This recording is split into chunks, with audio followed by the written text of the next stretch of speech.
wala kita kabalugin, or it's not really a very determined authorship. Pero the book of Hebrews, personally, I believe this is Pauline. I believe that Paul somehow is the only person in the whole of New Testament apostleship that is able to piece together this whole wonderful piece of work. But I will not argue with anybody who says otherwise. I will respect any opinion regarding the matter. The book of Hebrews to me is a very wonderful book, because without this book in the New Testament, there is no closure to the things of the Old Testament. And somehow kulang ang aton nga pag-intindi. There is a degree of openness that would say, paano kung himuon ito ang mga bagay yapon sa unang ipahimo sa Ginoo sa mga Israelita? And that certain degree of openness would create confusion to modern day Christianity. But the book of Hebrews is really that closure. That one particular book in the whole New Testament which takes the topic on an agenda which is different from the rest of the epistles. So wala siya parehas na the same agenda in the New Testament. That's why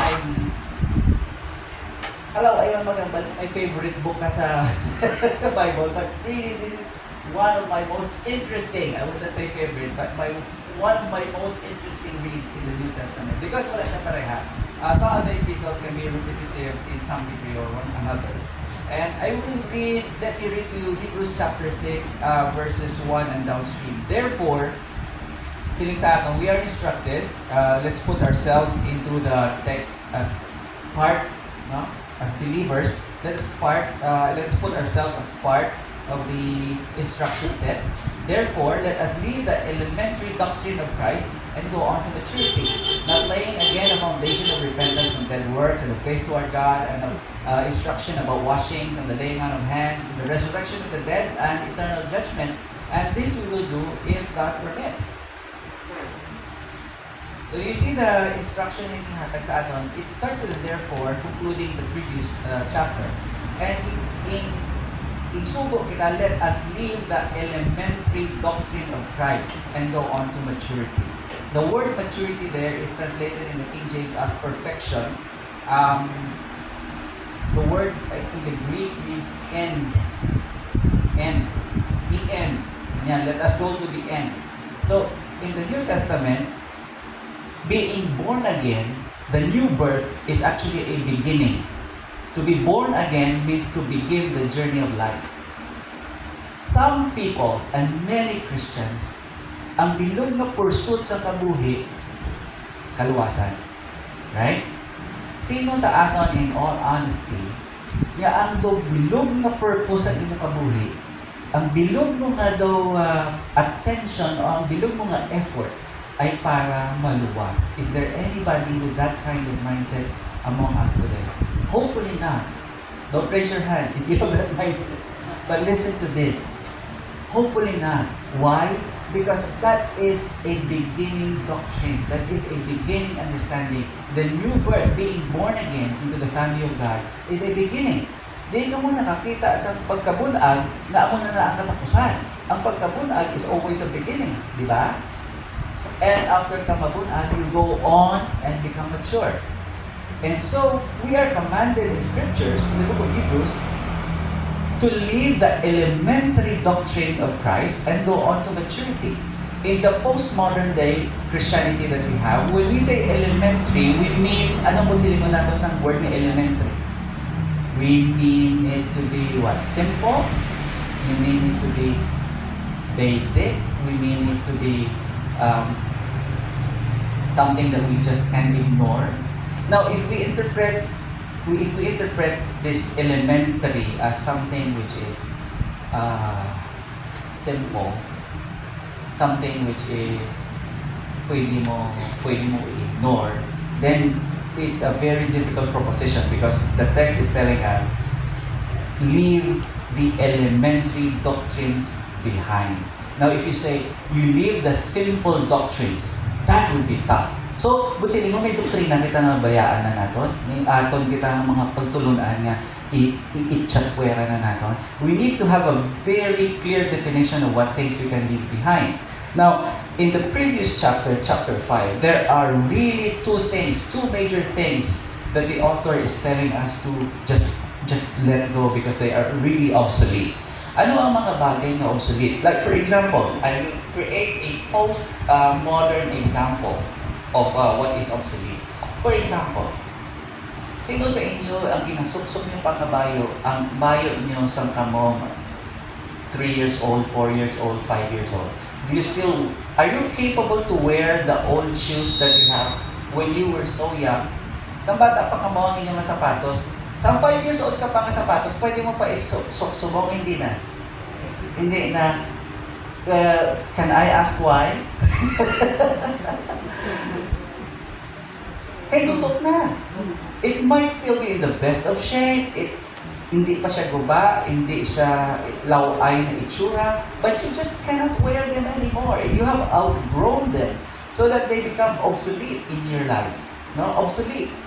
Tapos, hindi mo na magamit. In a way, I call it useless.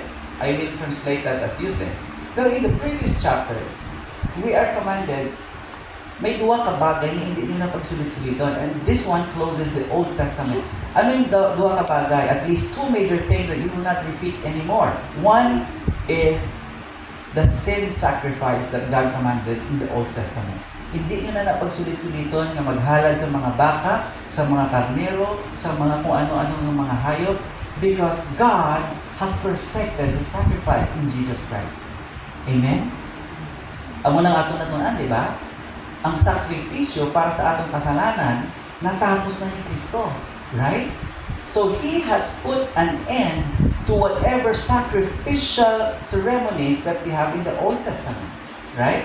That's why I hear a lot of recent mga news dito sa Negros na may mga Christian movements man, sad to say, na daw gusto nila ibalik ang mga Old Testament na mga practices and mga ceremonias, no? And they would try to engage with Old Testament festivities, and do ginahikayat man nila ang ibang mga Christians na mabalik kita sa Old Testament.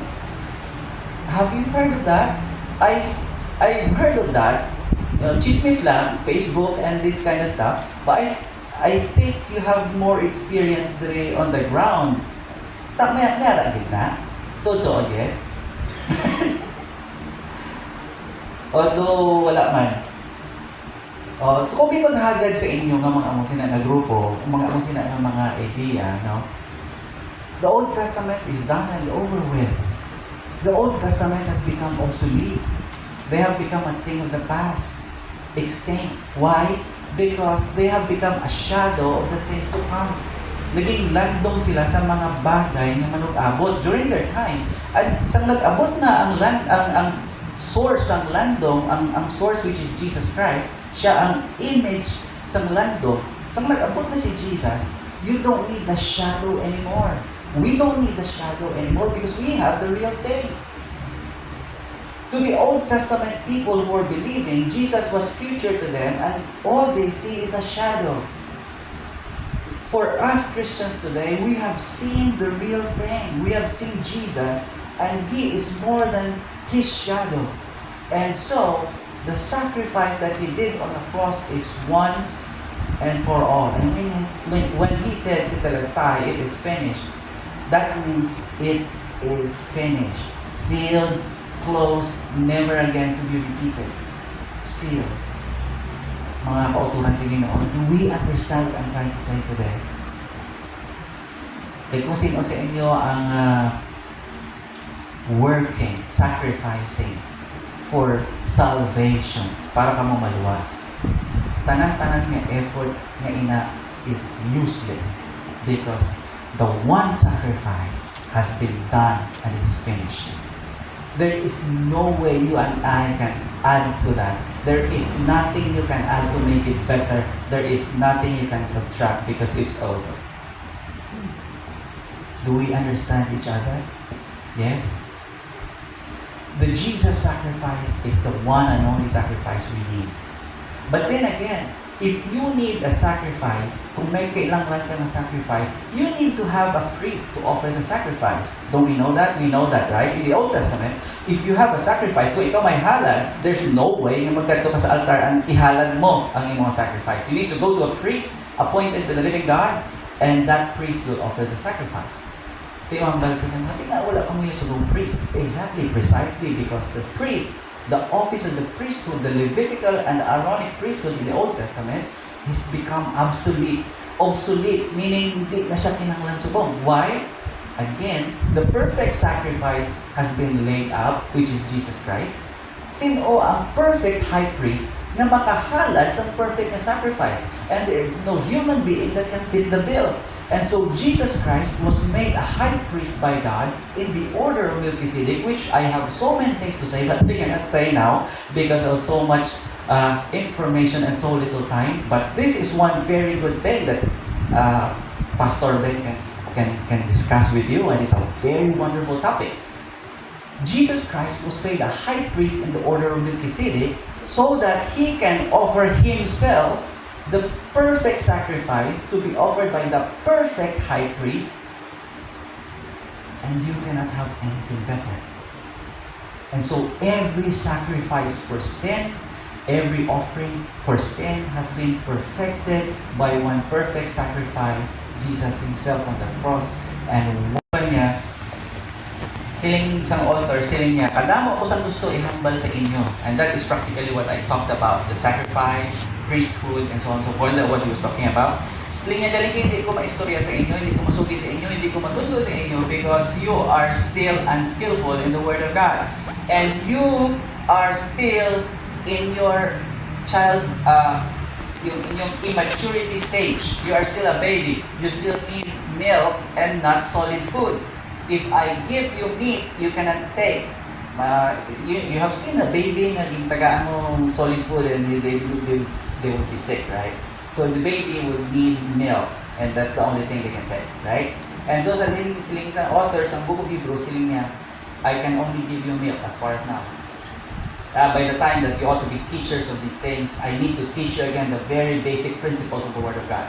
Why? Because you cannot take it, because you still need milk. But right now, sabi niya, you need to eat solid food. You need to be mature. And what is solid food? The solid food that is for the mature, sila niya, anong definition ng mature? Those, I think you're reading it with me, right? No, wala kang mga Bibles na na-open kasi natibangan.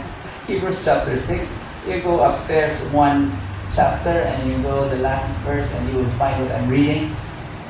But solid food is for the mature, for those who have their powers of discernment trained by constant practice. What? To what? Mature are those who have been trained by constant practice. For what? Your Bibles. To The answer is there. distinguish good from evil. To what? To distinguish good from evil. You see, si Adan at si Eva, when they were created by God, they know no evil. They only know what is good. That is called innocence. Right? Inocente. No? But then again, they know no evil because there was the absence of evil.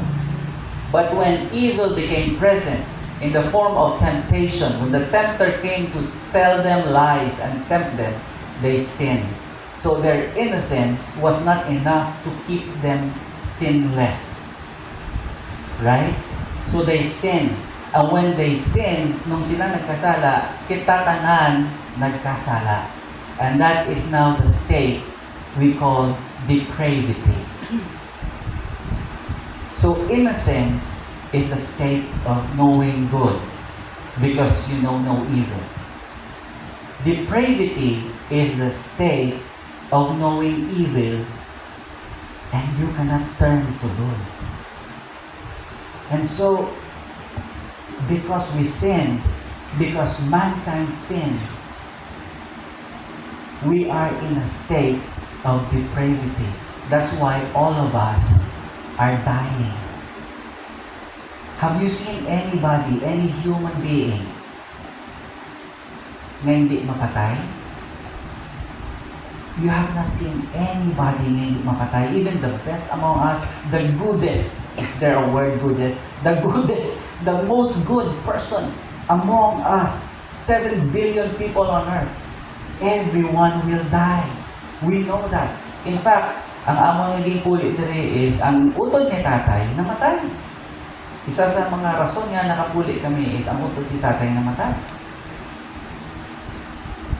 Kag sila ni tatay kag ni nanay, paabot din na, mamatay mo na sila.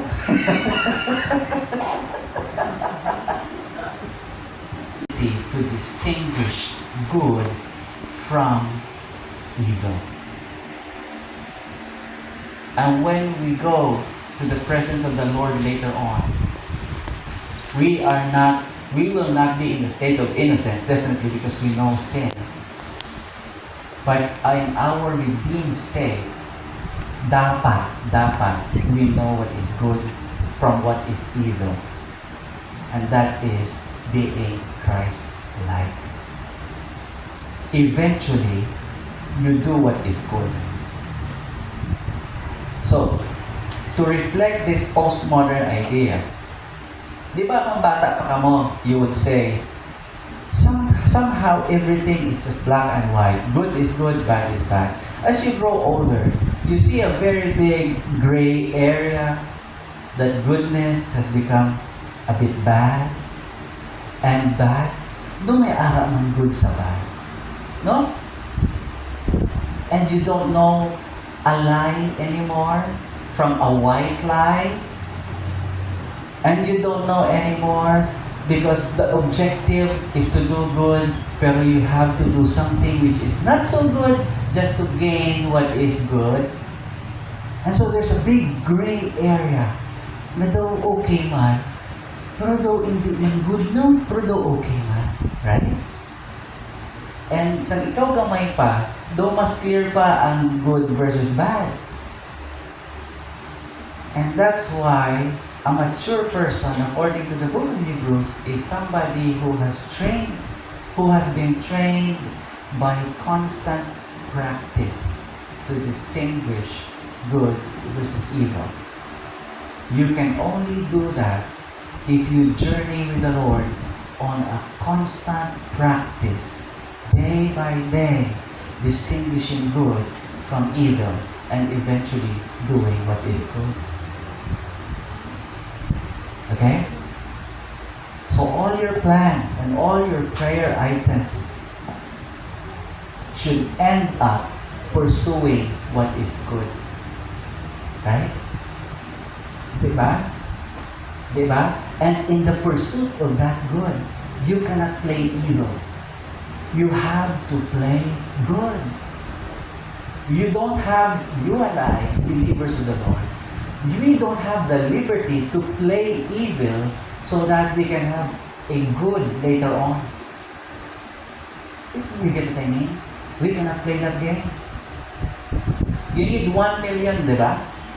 For the car, right?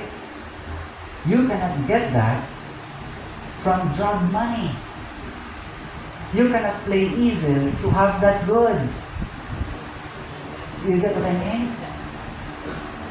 You cannot put in the offering box something that you took from swindling somebody else. You get that?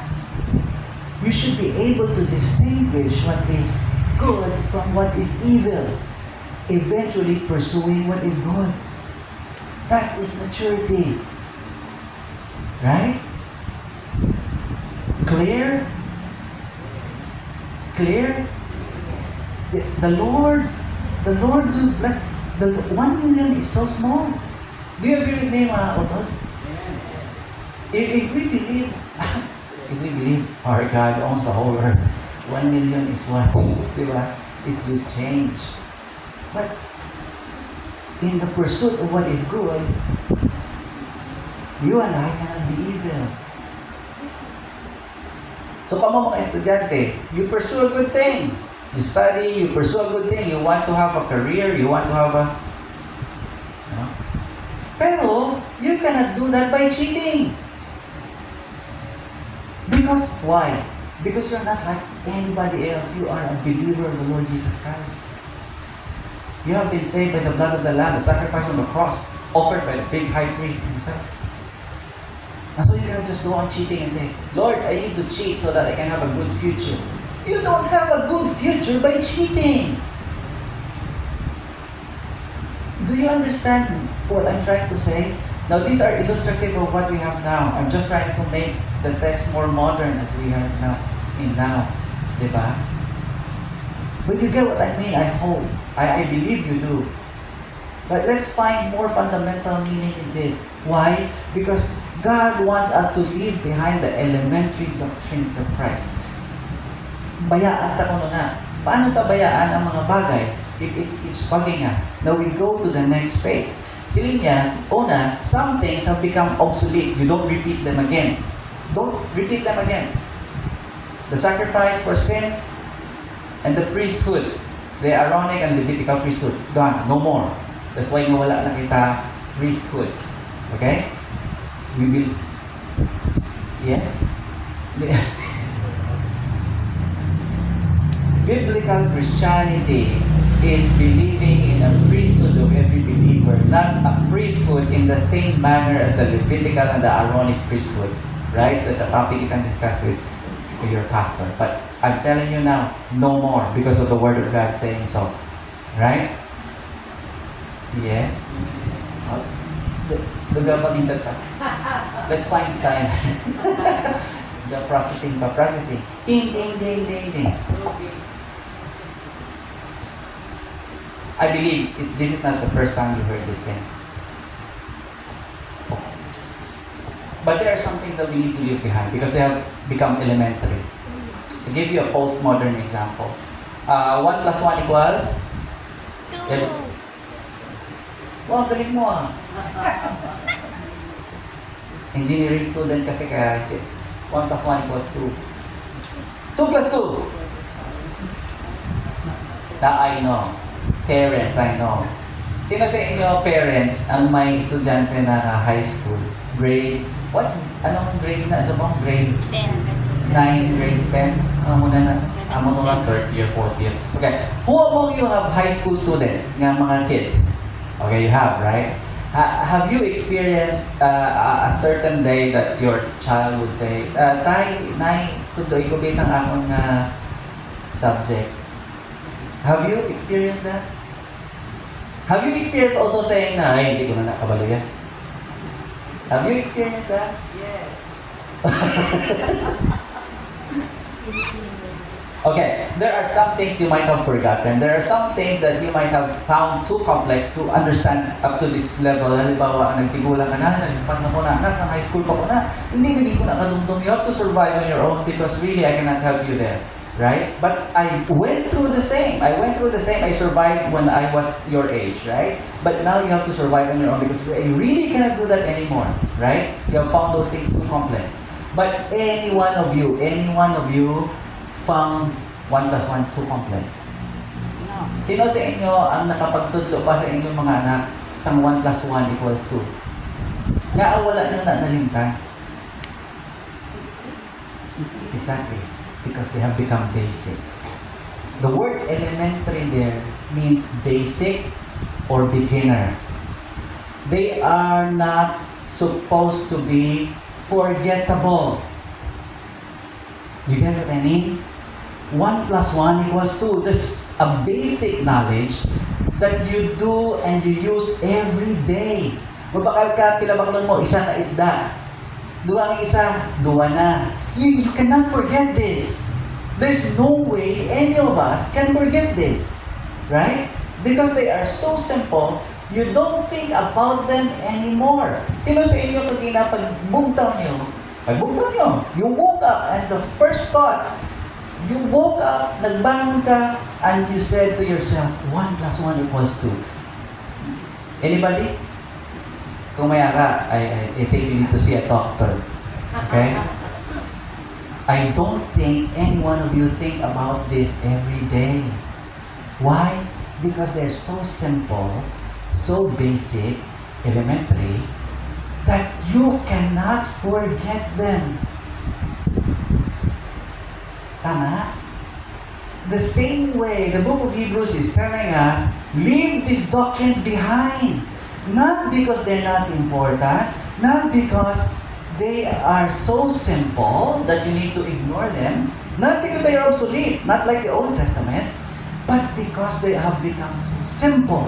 That's, kung ikaw Christian, if you're a Christian, it should be impossible for you to forget them. And it should be impossible for you to negotiate against them. Sino sa inyo mag-negotiate against 1 plus 1 equals 2? Anak, sa nagsaka ng akong na learning, na-found out ko ang 1 plus 1, 3 gali. And if somebody tries to persuade you into saying that 1 plus 1 equals 3, then you will say you are a fool, you ignore the person, right? The same is true. You leave behind the elementary doctrines of Christ because they have become so fundamental to you. Di ba mga fundamental Baptist kita? Fundamental lang yung tawag kita, di ba? Fundamental. That's what fundamental means. Jesus Christ is your fundamental that you cannot forget Him and you cannot negotiate. No way that you can negotiate. If somebody persuades you, si Jesus, hindi naman sa tutuod yung Savior yan. You are a fool. Easily you can dismiss because Jesus Christ has become your fundamental. Leave behind the elementary doctrines. Anong elementary doctrines yung inambal niya? Sila niya, repentance from dead works and of faith toward the Lord Jesus Christ. Hindi mo na pagbalik-balikan niya.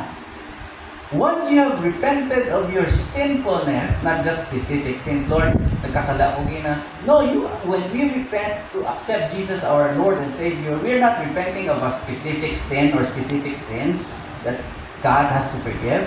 We are asking forgiveness for our sinfulness. You get what I mean? But silingon, kung mag-approach kita sa Ginoo, kung magsiling ta, Lord, patawara ko kay makasasala ako. Dahil ako sa imong kaharian. Ikaw naglit ang ako na mga manluluwas. Wala na ko sa ibang nasalita. You're not asking for forgiveness of some specific sins. You're asking for forgiveness because you are a sinner. We are sinners. That's why kung may magtudlo sa inyong iwan niya magsiling na, di ko makasala ka, boss, magdula naman ang imong kaluwasan. You read the book of Hebrews chapter 6. You ask the person, you read the book of Hebrews chapter 6. Why? Because if your salvation is lost, you read through, nag-umtat pag dito sa versikulo, you read through direction yun. Because kung madula ang imo kaluwasan kagang akon, kung madula, if anyone who has tasted the heavenly gift, if anyone who has tasted the goodness of the Lord, if he loses that salvation, there is no way for you to gain it back. There's no way that you can take it again. Why? Because you need to sacrifice Jesus Christ again. You need to pull Him out of heaven and put Him on a cross again. And that is no way going to happen. Because Jesus said, it is finished. I have done it one time. Never again will it be done again. There is no again in the sacrifice. There is no again in the high priesthood. There is just no again. That is why repentance and faith toward God is also once. And being born again is one-time life experience. And you cannot be born again and again. The new birth is a one-time experience.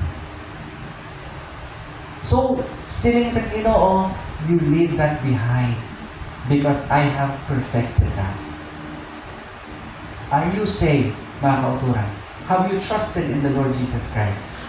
Have you repented of your sinfulness and trusted in Him as Savior? Yes? Then, leave that behind. Don't negotiate. Don't doubt. Fundamental. 1 plus 1 equals 2. Leave that behind. Baptisms. Instruction about baptisms and obedience. Sino sa inyo yung na-saved na but not yet baptized? Anybody here who is not yet baptized? In believer's baptism. We're not talking about infant baptism. Believers baptism. Everybody baptized na kasi. Okay, that's done and over with. Forget that. If you move to another church, nagkaghalin ka na di kay nagkadto ka sa Europe, kag singin to sa imo nga church na nakatuan, you need to be baptized again. Ang balong nimo nga, I have been baptized in the name of the Father and the Son and the Holy Spirit. I am a believer of the Lord Jesus Christ. I have been baptized and that's it. Pag singin nila nga, hindi, kinanglan mo i-baptize, liwat. That thing is never to be done again. Leave that behind. Sila niya, di ba? Tapos na na. You don't negotiate. And you don't bargain. Alright? Amen? Amen. And isa pang inang kanila, the laying on of hands, the resurrection of the dead and eternal judgment. The resurrection of the dead and eternal judgment. The resurrection of the dead is your hope and my hope. Tama ba? Kung mapatay man kita tanan, hambal ta kagina, kita tanan mapatay din. But we are not crying and grieving to the end kapag kita mamatay because we know we have hope and that is the resurrection from the dead. Right? Right? Mabanhaw kita liwat, di ba? So the concept of annihilation is wrong. Madula lang. Hindi ta madula.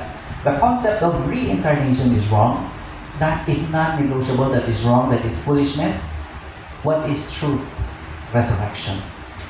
Nga, pati kita sa resurrection because one man has demonstrated it by fact. His name is Jesus Christ. Jesus is the sacrifice. Jesus is the high priest. Jesus is the firstborn among creation, raised from the dead. That's why you and I have an eternal hope because the hope that we have demonstrated that capability when He rose from the grave. Kama siling iba niya, kamo nga mga Kristiyano, gatuo-tuo lang. Yes, kami nga mga Kristiyano, gatuo-tuo din. Hindi nyo na madipendihan na pinatuuhan nyo. We cannot explain, we cannot copy, we cannot replicate, but we saw the resurrection. Science limits us. We cannot rise from the dead ourselves. Besides nga, pinakamagaling na doktor na gamot, hindi makaayos ang atong yung mga balatian subong mapatay din kita. Right? Bisan ano kataas ang atong yung natunan, we will all die. So the only hope we have is not to escape death, but to rise again, just like Jesus Christ. Amen? And all the evil we see today, all the corruption, all the bad things, Jesus is our only hope as well. Because one day, the same Jesus Christ, whom we crucified because of our sinfulness, who rose from the dead to demonstrate life, is the same one who will judge the living and the dead. So bisan nano kalaot sa kalibutan subong, you and I have hope. One day, the God whom we are believing is going to judge evil away from us. Isn't that good? Isn't that good? Subong, are you clamoring? Are you wishing? Are you hoping? Lord, tayo padula na ang kalautan sa inyong kalibutan. I am tired of all this evil around me. Have you had that feeling one time or another? Then the Bible guarantees us one day will come. Judgment is from the Lord. And so leave that behind. Leave that behind. Leave that behind. That is assured.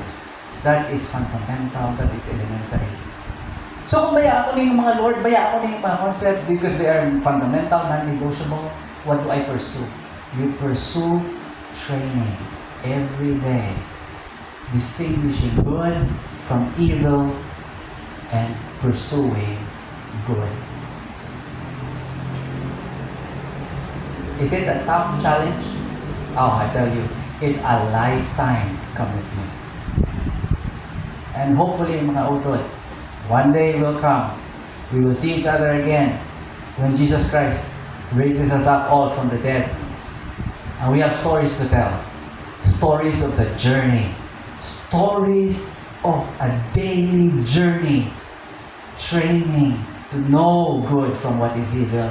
Sacrificing our own comfort, our own personal na mga desire sa kalibutan nga hindi na determine na natin nga do hindi Lord good how do evil how ibabayan ko na ni ihaboy ko na ni Lord to pursue that good Lord ko ang ini nga 1 million nga i-pursue na mo tagi lang ni Lord kung padiskartihon mo ko pero sige Lord let's do it the hard way the good way let's sacrifice but we will go there I will train myself, I commit myself to training myself, Lord, to knowing, distinguishing good from evil, keeping what is good, getting away from what is evil. And eventually, Lord, I want to end up like you. Not in the same way, but very similar to you in knowing good, knowing what is good and what is evil. Hopefully, mga kauturan, the Word of God has spoken to us today and has given you assurance na ang mabayaan tayo ng mga bagay kay pang may fundamental na sila ang ating kaluwasan, ang ating pagtuo, ang ating eternidad. Okay? Okay? Okay? Okay. Let me close with a simple word of prayer. Let this be elementary as well.